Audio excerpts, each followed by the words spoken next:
So basically, a lot of us aren't prepared for life. We get up willy-nilly and just hope life is gonna happen. It is gonna happen, but it's gonna happen with a prepared mind or an unprepared mind. Most people attack life with an unprepared mind. What I do is I try to account for all things that could happen, might happen, probably will happen, and then the unknowns. Whenever you think you can't, the confidence comes from the thing that you built. You must build belief. You must build confidence. It can't be like, hey, I'm gonna go knock that shit out. You gotta look over here and say, I can knock that shit out. It's belief, and it's built on what you put in to yourself.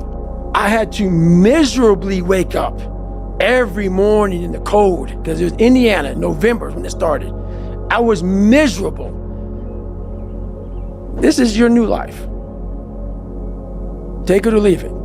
There's no happiness about it. There's no peace behind it. It sucks.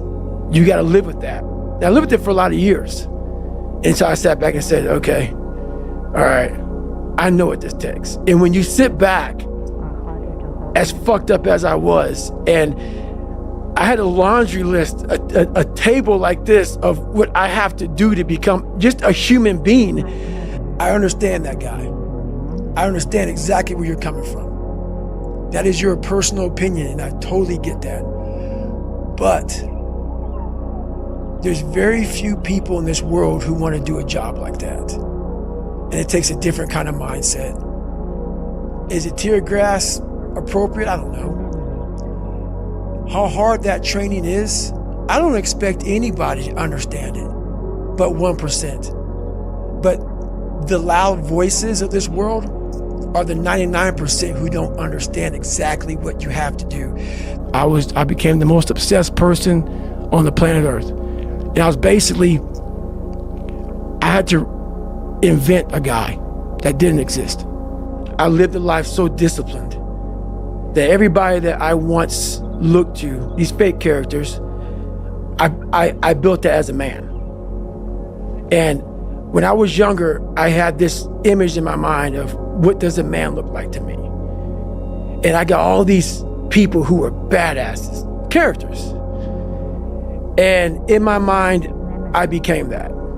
I don't quit. You know, I may not make it the first time, but I'll come back. I gotta call an audible. I gotta fucking get my head back in the game. I gotta figure this shit out. It doesn't mean you leave. It means you study it more. When do you rest? When do you recover? Yeah. And I don't want to scare people, but the truth answer is, I don't take any days off. If you want to be great, you want to be the baddest motherfucker ever at what you do, you're gonna be misunderstood by everybody, because you're gonna be so fucking obsessed and so driven to get there. That's what it takes. That's the truth. It takes every second of your fucking life. Anybody says balance? Yeah, balance is important for a lot of fucking people. It is. But if you want to fucking go to that edge where people do not like you, don't understand you, question everything you fucking do, you've arrived. You just can't read about it. You can't sit back and be a theorist. You have to be a fucking practitioner. For me, I made a decision, and my decision was to be the best person I could. And I basically, a lot of mornings I wake up and say, fuck your feelings. And that doesn't mean like, you know, don't take it literally, fuck your feelings. But sometimes you have to go beyond what you're feeling. And my knees were fucked, but guess what? I wanted to run. I have to change, because I can't stay here. I can't, I looked at myself in the mirror and I was defeated. I go, look at myself. I'm like, who am I? So I know why you go on Instagram. I know why because you just have the time.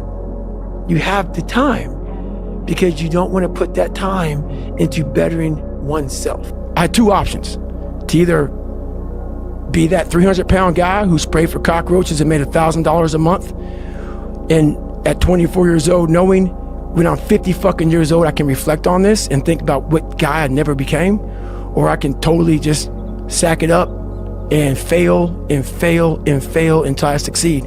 Let me teach you the real life, how it really is. The reason why you're a loser, and the reason why you're not fucking making it, And the reason why you're trying to go to I go to all these fucking conventions, speak all the fucking time. I look in the fucking audience and these people sign up fucking every year to go to a convention, thinking they're gonna learn something fucking different. No, you're lazy. You know exactly what to do. Because even me, in my state of, I can't read and write, I knew exactly what to do. It just sucks doing it. It sucks to do it. It sucks to wake up every morning of your life and say, God, man, I'm not smart. So guess what I gotta do? I gotta study the same shit that I got one of the highest scores in the nation on, and do it again. It's not just there. It's not just there permanently for me, but you're also the scientist. You create your own self. Most people are missing something because there's so much trapped in there. I don't even want to say potential. I think that's word used out too much too. There's so much in you that God or wherever the hell you believe in, or if you're an atheist, in you that you have not unlocked. That you walk around with this gorgeous wife or great husband and all this money, you're like, God, I feel like I'm missing something. Yeah, because it's about 75% of you is still fucking in there. Still chained up because you just didn't want to find your willpower. Didn't want to find your soul, your will, your heart, your determination, your guts, your courage. Because I'm looking for that person like me. I sat down at the table and I said to myself, what are you willing to give up? Everything. And when people come to me with that kind of mindset, I can work with you. When you are willing to strip yourself down to nothing and give everything, that's who I want to work with. Because now I can mold you into exactly who you want to be. When you put these restrictions up, and that's why my first question is, how bad do you want this? If it's as bad as you want to live or breathe or sleep, whatever the hell it may be, I can work with you. So you better figure out who the fuck you are on this journey. And those few people many people don't like you, so be it. But you first have to figure out you, because a lot of people die with a lot of untapped potential because they're trying to be somebody that they're not. Yeah. So I was able to figure out my own potential by figuring out me. 2 heart surgeries, multiple knee surgeries, and after every knee surgery, they say you're not gonna run again. And I'm fine with that. There's no running up here, bro. None. This was what it was all about. That's what they lost. What if you can't run? Give a fuck. It was never about running. Why do you think I run? It's the worst thing. I hate doing it more than anything. Hence the willpower. Right. Your anterior mid-cingulate cortex would start to regress if you loved running. Think about it. Every day I wake up, I don't just run a mile, 2 miles. It's the one thing I hate the most to do, and I do it like I love it. 250, 60, 70, 300-mile runs at one time, no sleep. And every step, when I get to think about this, I get to the fucking start line, cussing at Jennifer. Why the fuck am I here? I hate this shit. What is your biggest fear? Why are you paralyzed? What makes you nervous to just go out there and just be who you are and do what you have to do? You had nobody anyway, motherfucker. So see how I'm talking myself right now? That's me. That shit fires me the fuck up. That shit makes me fucking nuts. You had nobody anyway, motherfucker. Look around you. There was no fucking team. It was you. There was no weight loss program or mom and dad waking you up saying you can do it, you can be better, trying to build belief. You built belief when you had nothing. Rock bottom. We're not able to think. The most powerful weapon in the world, we walk around with it. It's our mind, it's our brain. You have to be able to go into a very dark place in your mind and figure who you are. Go back to what you want to do. What's your purpose? We can't figure our purpose out or why we're here or why we're even born or whatever because it's so loud in our mind.